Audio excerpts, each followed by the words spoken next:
Hi everybody. The last time I did this, I talked about the Ukraine, sorry, not the Ukraine, and why the sunflower is so important to them.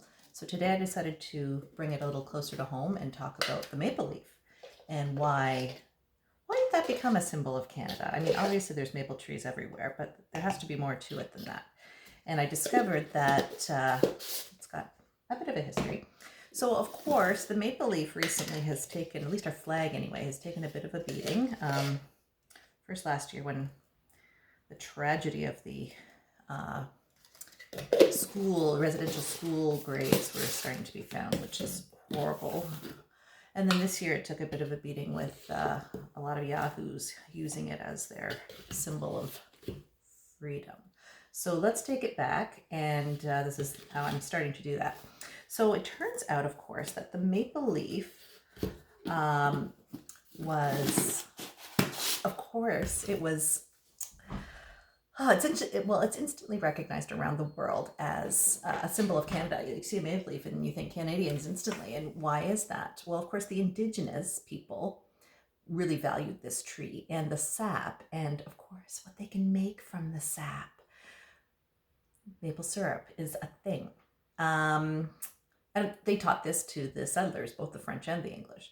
So it turns out that the French actually started the whole thing by using it in a newspaper called Le Canadien, and they put it on their front page. And after that, something called Punch in Canada started. Punch was a UK publication. I think it's still around. And they started using the maple leaf on their front page, and many others followed. Naturally, the penny had the maple leaf on it, starting in the 1800s, and then they kept doing it until the tragic demise of the penny, the Canadian penny, in 2012. Thank you, Stephen Harper.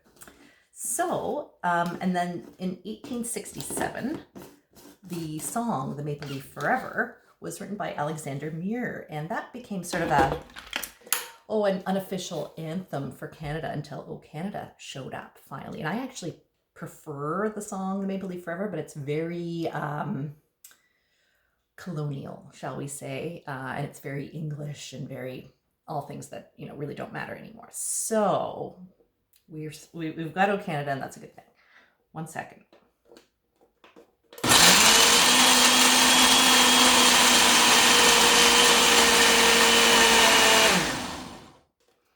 So then, the maple leaf became included in coats of arms and provincial flags, uniforms like military uniforms, starting back during the Boer War era, and into the First and Second World Wars as well. And of course, the Olympic uniforms, they always have the maple leaf on them.